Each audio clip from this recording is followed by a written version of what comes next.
Today, we're diving into one of the most unsettling and, frankly, most revealing document drops in recent memory, the Epstein files.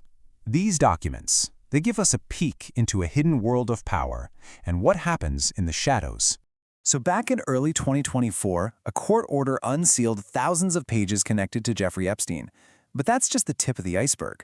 The entire trove of evidence collected over the years, it's estimated to be over 3.5 million pages. The headlines, yeah, they were filled with famous names, and there was a lot of shock value. But once that fades, what's the real story these files are telling us? What do they show us about how power actually works in our world? To really get our heads around this, we can't just see these files as a list of names or a catalog of one man's horrific crimes. You have to see them as something bigger, a reflection of the entire system that let him operate for so long. And this right here, this quote is the absolute key to understanding all of this. It's the central idea for our whole breakdown. The files aren't really about Epstein. They're about what his network, his world, reflects back at all of us. And the sheer scale of it all is, well, it's just staggering. We're talking 3.5 million documents. Sure, but also 180,000 images, 2,000 videos, and a horrifying 14.6 terabytes of what the FBI officially calls obscene material. This was never a small-time thing. It was an industrial-scale archive of depravity. So, how in the world did it work? Well, the files make one thing crystal clear. The currency in Epstein's network, it wasn't just money. It was leverage. And you have to understand, leverage wasn't some byproduct of his crimes, it was the entire point. The business model was terrifyingly simple. Find a weakness, whether it was about sex, money, or just plain ego, then document it, usually with a hidden camera, and then catalog it meticulously. It was a machine for turning private secrets into a tool for control. The whole process was methodical, almost like a factory assembly line. Step 1, find the vulnerability. Step 2, record it, and the files confirm cameras were everywhere. Step 3, archive it. And Step 4, use that information to get control, to make sure people do what you want. It was completely systematic. And this system of leverage, it managed to ensnare an absolutely staggering cross-section of the global elite.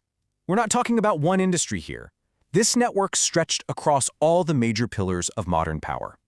And this is where things get really stark. Look at this contradiction.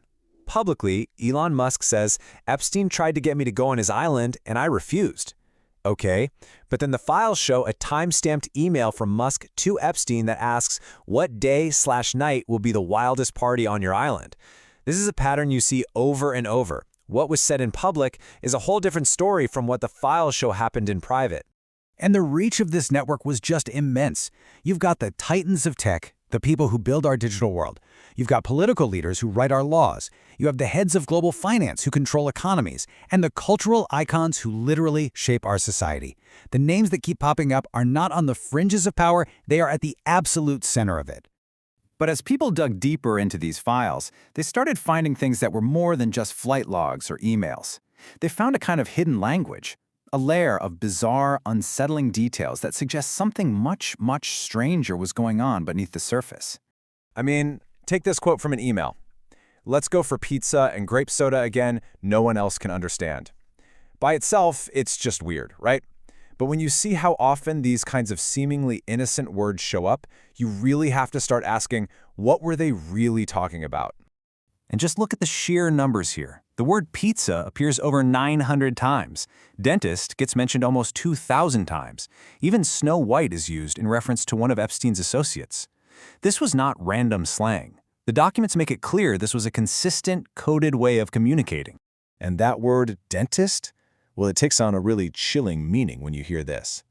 Authorities actually found and photographed a fully equipped dental chair on the island. Not in a medical building. It was in a room surrounded by these eerie yellow masks of men's faces, all just staring down at the chair. And on a chalkboard right next to it, just 2 words were written: power and deception. This wasn't just a crime scene. It felt more like a stage for some bizarre ritual. So after seeing all of this, the leverage, the network, the code words, the dental chair, we have to ask the most important question of all. Why does any of this matter? What is this mirror actually trying to show us? The ultimate takeaway? The one that analysis of these files comes back to over and over again is this. This isn't about a bug in the system. The reflection in the mirror shows a system that is working exactly the way it was designed to. And that right there is the final, brutal truth reflected in these millions of pages. The files paint a very clear picture of a world where, if you reach a certain level of power, you operate under a completely different set of rules than the rest of us. A world where justice is something you can negotiate, accountability is basically optional, and power is a shield that protects you from any real consequences. So these documents hold up a mirror to a system of impunity, of getting away with it, that has been running in plain sight for decades. And that leaves all of us with one final, urgent question to think about. What on earth would it actually take to shatter that mirror?